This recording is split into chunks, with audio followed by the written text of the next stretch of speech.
गांव में चारों तरफ होली की तैयारियां चल रही थीं। लोग अपने अपने घरों की सफाई कर रहे थे।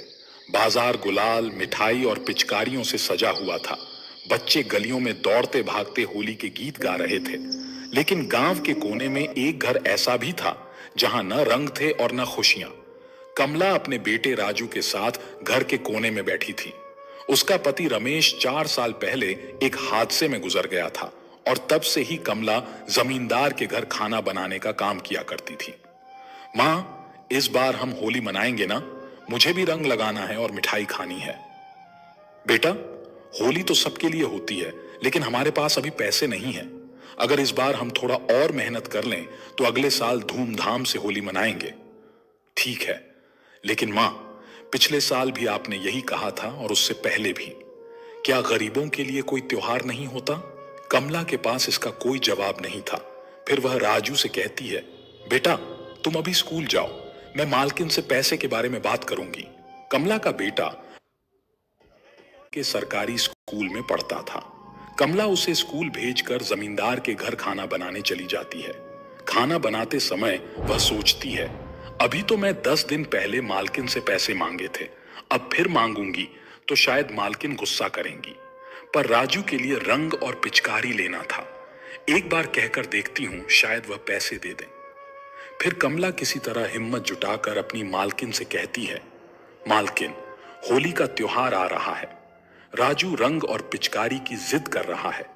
अगर आप कुछ पैसे दे देती तो मैं उसके लिए रंग और पिचकारी खरीद देती। अच्छा, तो तुम्हें शर्म नहीं आती पैसे मांगने में? अभी 10 दिन पहले ही तो पैसे दिए थे, फिर आ गई पैसे मांगने। एक तो तुम काम पर लेट आती हो और ऊपर से पैसे ऐसे मांगती हो जैसे कमा कर रखती हो। मालकिन, पैसे मांगने में शर्म कैसी? मैंने अपने काम के पैसे मांगे हैं। मालकिन, आप अगले महीने मेरी पगार में से पैसे काट लेना, पर अभी दे दो, क्योंकि होली आ रही है और मैं अपने बच्चे के लिए कुछ नहीं खरीद पा रही हूँ। होली में कुछ नहीं खरीद पा रही हो तो क्या मैं इसका ठेका लेकर बैठी हूं? देखो कमला, मुझे तुमसे इतनी बहस नहीं करनी है। पैसे समय पर ही मिलेंगे, चाहे कुछ भी हो जाए। अगर तुम्हें यहां काम करना है तो करो, वरना तुम जा सकती हो। तुम्हारे जैसी बहुत मिल जाएंगी। इतने में ही मालकिन का पति मोहन आता है और कहता है, किस बात की बहस चल रही है आपस में? देखो ना जी, एक तो काम पर लेट आती है और महीना खत्म होने से पहले ही पैसा मांगने लगती है। मैं तो तंग आ गई हूं इससे। मैं तो तुम्हें पहले ही कहता था कि काम वालों को इतना भी सिर पर मत चढ़ाओ, मगर तुम कहां सुनती हो मेरी बात? अरे कमला, काम वाली होकर तुम मालकिन से बहस करती हो। निकल जाओ मेरे घर से और आज के बाद यहां आने की कोई जरूरत नहीं है। नहीं मालिक, ऐसा मत कहिए। होली का समय है और घर पर पैसे नहीं थे, इसलिए मैंने पैसे मांगे थे। अपने लिए नहीं, बच्चे के लिए। मालिक, उस बच्चे पर रहम करो जिसने पिता के गुजरने के बाद आज तक होली नहीं खेली। मुझे तुम्हारी कोई बात नहीं सुननी है। चलो निकलो यहां से, नहीं तो धक्के मारकर निकालूंगा।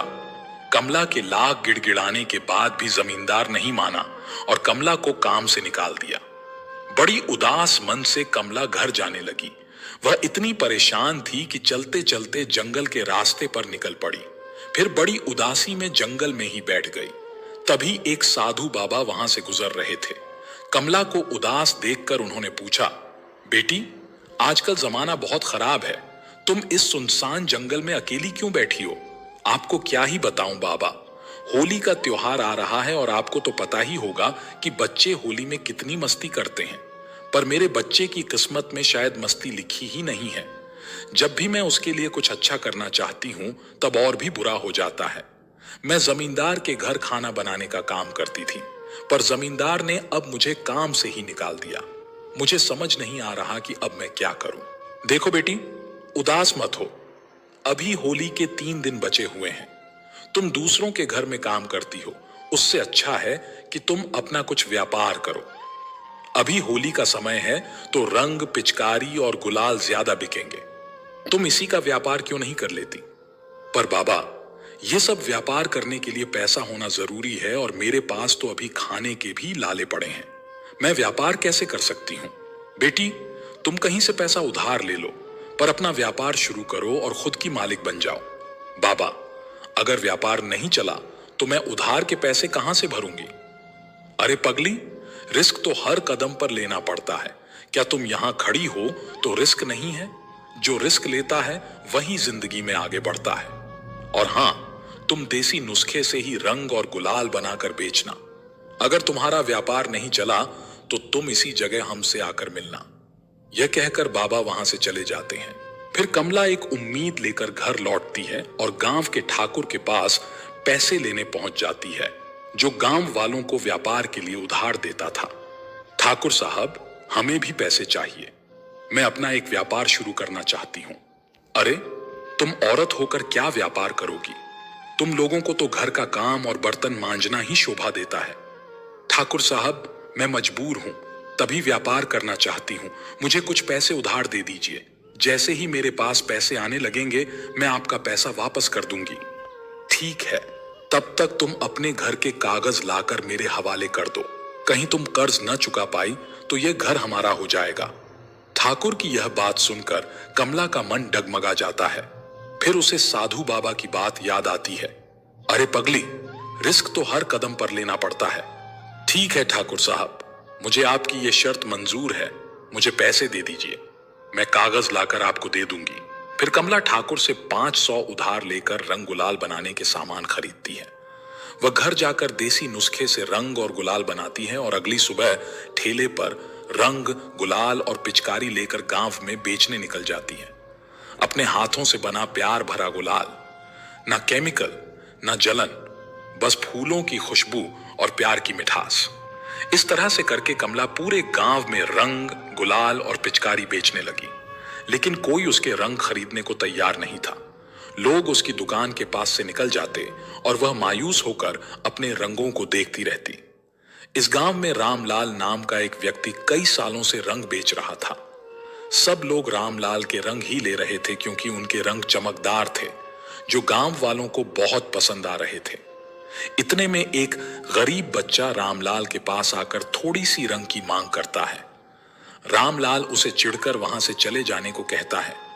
बच्चा बहुत दुखी हो जाता है और एक कोने में जाकर खड़ा हो जाता है। कमला उस बच्चे को देखकर अपने बेटे की याद करती है। वह उस बच्चे के पास जाती है और उसे थोड़ा रंग और गुलाल मुफ्त में दे देती है।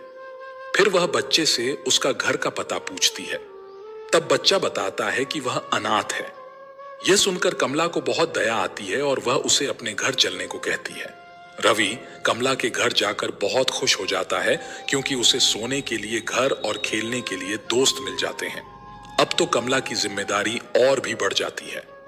कमला चिंता में अपने घर के दरवाजे के बाहर बैठी थी, तभी वहां पर वही साधु बाबा आते हैं जिन्होंने कमला को व्यापार करने के लिए कहा था। क्या हुआ बेटी, क्या तुम्हारा रंग कोई नहीं खरीद रहा? बाबा पूछते हैं। नहीं बाबा, मेरे गुलाल और रंग में कोई चमक नहीं है क्योंकि मैंने उन्हें अपने हाथों से बनाया है। गांव के रामलाल के रंगों में बहुत चमक है, इसलिए लोग उनके दुकान पर भीड़ लगा रहे हैं। कमला उदास होकर कहती है। तुम चिंता मत करो बेटी, मैं सब देख रहा था। तुम अपने घर एक अनाथ बच्चे को लेकर आई हो। तुम्हारा दिल कोमल है और तुम ईमानदार हो, इसलिए मैं तुमसे बहुत प्रसन्न हूं। मैं तुम्हें कुछ देना चाहता हूं। ये लो बेटी, इसमें जादुई रंग है। जब तुम इसे अपने रंगों में मिलाओगी तो तुम्हारे रंग सबसे अलग और खास हो जाएंगे। लेकिन ध्यान रहे, यह रंग सिर्फ प्रेम और सच्चाई के लिए बने हैं। लालच या बुरी नीयत से इनका उपयोग किया तो यह अपना प्रभाव खो देंगे। आपका बहुत बहुत धन्यवाद बाबा। कमला ने बाबा को प्रणाम करके डिबिया संभाल ली। फिर बाबा वहां से गायब हो गए। रात हो गई। कमला ने उस डिबिया के चूर्ण को अपने रंगों में मिला दिया और सो गई। अगले दिन जब वह अपनी दुकान पर पहुंची तो चमत्कार हो गया। उसके रंगों में एक अलग ही चमक थी। वे न केवल सुंदर दिख रहे थे बल्कि उनमें हल्की हल्की खुशबू भी आ रही थी। जैसे ही पहले ग्राहक ने रंग खरीदा और अपने चेहरे पर लगाया, वह खुशी से चिल्ला उठा, अरे यह रंग तो ठंडक दे रहा है और इसकी खुशबू भी बहुत प्यारी है। बहन जी, मुझे 10 डिब्बे रंग और 10 पैकेट गुलाल दे देना। उसकी यह बात सुनकर रामलाल की दुकान के पास खड़े ग्राहक भी कमला की दुकान की तरफ आ गए। वे भी उसके गुलाल को उठाकर देखने लगे। तभी कमला बोली, भाई साहब, यह गुलाल और रंग मैंने घर पर बनाए हैं। इसमें कोई केमिकल नहीं है, आप इसे बच्चों को भी लगा सकते हैं, इससे कोई नुकसान नहीं होगा। अच्छा तो यह बात है, मुझे भी 10 डिब्बे रंग और 10 पैकेट गुलाल दे दो।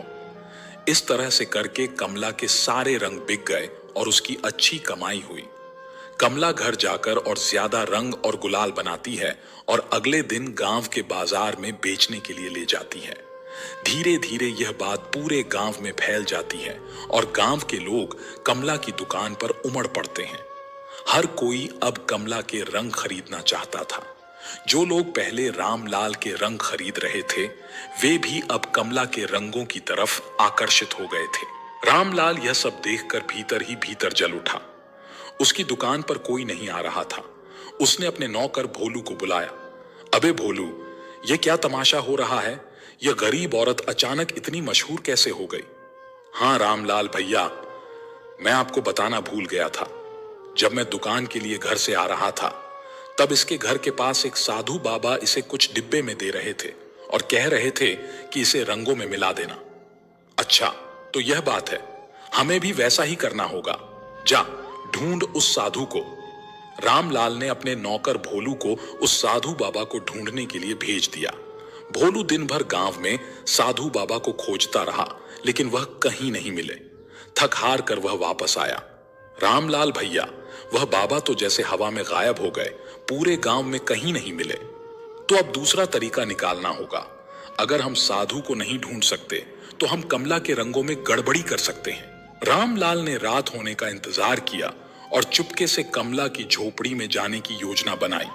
उसका इरादा था कि वह कमला के रंगों में लाल मिर्च का पाउडर मिला दे, जिससे लोग उसके रंगों को खरीदना बंद कर दें। रात के समय जब तीनों सो रहे थे, तब रामलाल अपने एक साथी हरिया के साथ चोरी चुपके कमला की झोपड़ी के पास पहुंचा। रामलाल ने अपने दोस्त हरिया से कहा, देख हरिया, मैं दरवाजे पर खड़ा रहूंगा, तू अंदर जा और उसके रंगों में यह लाल मिर्च का पाउडर मिला दे, जिससे गांव वाले लगाते ही जलन महसूस करें। हरिया जैसे ही झोपड़ी में घुसा, अचानक तेज हवा चलने लगी। उसकी आंखों में धूल उड़ने लगी और एक अजीब सी आवाज आई, जो बुरा करेगा वह खुद मिट्टी में मिल जाएगा। हरिया डर कर बाहर भाग आया। रामलाल भाई, मुझे नहीं लगता कि हमें यह करना चाहिए, कोई अनहोनी हो सकती है। अगर तुझे डर लग रहा है तो मैं खुद करूंगा। रामलाल घर के अंदर गया और जैसे ही उसने रंग के डिब्बे को पकड़ा, अचानक जोर की हवा चलने लगी। ये क्या, रंग का डिब्बा पकड़ते ही इतनी तेज हवा चल रही है? अगर मैं इसमें लाल मिर्च मिलाता हूं तो मेरी आंखों में ही मिर्च उड़कर पड़ जाएगी। फिर उसने सोचा, एक काम करता हूं, सारा रंग ही चुरा ले जाता हूं, फिर मैं इसी रंग को कल बेचूंगा। रामलाल ने जैसे तैसे रंग का डिब्बा उठाया और उसे अपने दुकान में रख दिया। अगले दिन सुबह हुई। कमला ने देखा कि उसके सारे रंग घर से गायब हैं। उसने घर भर में ढूंढा, लेकिन रंग कहीं नहीं मिले। वह समझ गई कि किसी ने उसके रंग चुरा लिए हैं। वह अंदर से बिल्कुल टूट चुकी थी। आज होली थी। पूरा गांव रंगों से सराबोर था। हर गली में खुशियों की बौछार थी। बच्चे दौड़ दौड़ कर एक दूसरे को रंग लगा रहे थे। ढोल नगाड़ों की धुन पर लोग नाच रहे थे और सबके चेहरे पर होली की मस्ती झलक रही थी। लेकिन कमला का घर सूना था। न कोई रंग, न कोई खुशी, न कोई मस्ती। राजू और रवि घर के कोने में उदास बैठे थे। उनकी आंखों में आंसू थे। कमला एक कोरी थाली के सामने बैठी थी।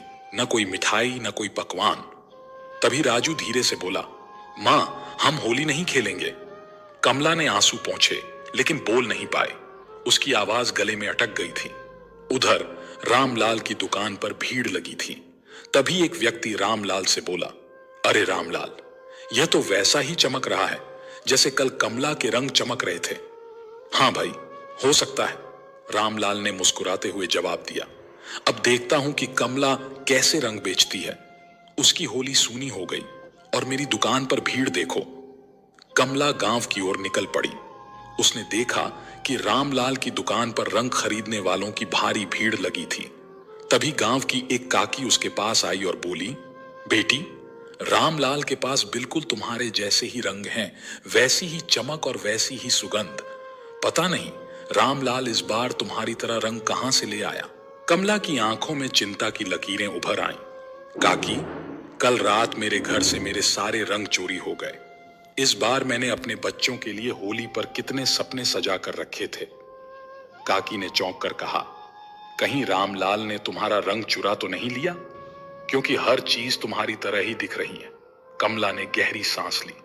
मुझे भी लगता है कि मेरा रंग रामलाल ने ही चुराया है। कल तक उसकी दुकान में कोई ग्राहक नहीं था और आज अचानक इतनी भीड़ लग गई। वहां खड़े गांव के एक बुजुर्ग बोले, अरे कमला, आज तुमने अपना ठेला नहीं लगाया? देखो, रामलाल ने बिल्कुल तुम्हारे जैसे ही चमकदार और खुशबूदार रंग और गुलाल ला रखे हैं। अब तो कमला को पूरा यकीन हो गया कि रामलाल ने ही उसके रंग चुराए हैं। मुझे इसकी शिकायत गांव के मुखिया से करनी होगी, तभी मुझे न्याय मिलेगा। कमला तुरंत गांव के मुखिया के पास गई और सारी बात बताई। मुखिया ने रामलाल को बुलवाया।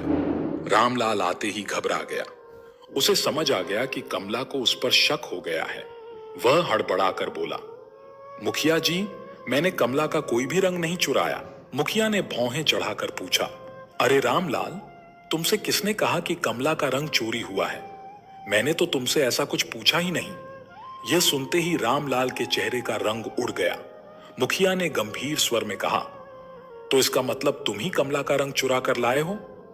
रामलाल अपनी चोरी कबूल करने से कतराने लगा। मुखिया ने कमला से कहा, कमला, तुम्हारे पास कोई सबूत है? हाँ मुखिया जी। सब लोग चौंक गए। रामलाल का चेहरा सफेद पड़ गया। कमला ने समझाते हुए कहा, मैंने अपने बनाए रंगों में एक खास पहचान छुपाई थी। मैंने हल्दी के पानी में कुछ विशेष पत्तियां मिलाई थीं, जिससे रंगों में हल्की हल्की खुशबू आ गई थी। अगर रामलाल के पास वही रंग होंगे तो उनमें भी वही खुशबू होगी। मुखिया ने कहा, रामलाल, जो भी रंग तुम्हारे पास हैं, उन्हें हमारे सामने लाओ। रामलाल अब पूरी तरह घबरा चुका था, लेकिन उसके पास कोई और रास्ता नहीं था। उसने घर से रंगों की पोटली लाकर मुखिया जी के सामने रख दी।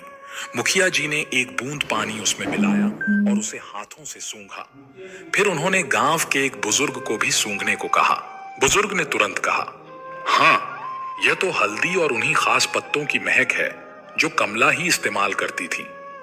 मुखिया ने कड़ी आवाज में कहा, रामलाल, तुमने चोरी की है और झूठ भी बोला, तुम्हें सजा मिलेगी। अब से गांव में कोई भी तुम पर भरोसा नहीं करेगा। रामलाल घबराकर गिड़गिड़ाने लगा, मुखिया जी, मुझे माफ कर दीजिए, मैं अब दोबारा चोरी नहीं करूंगा। मुखिया बोले, नहीं, तुम्हें सजा मिलेगी। तुम्हारी सजा यह है कि आज तुम्हारी जितनी भी कमाई हुई है वह सब कमला को दोगे, क्योंकि तुम्हारी वजह से कमला को नुकसान हुआ है। रामलाल को मजबूरन अपनी पूरी कमाई कमला को सौंपनी पड़ी। कमला ने पैसे लिए और बाजार से मिठाई, राजू और रवि के लिए होली के कपड़े, रंग और पिचकारी खरीद लाई। फिर उन्होंने सबके साथ मिलकर खुशी खुशी होली मनाई। आइए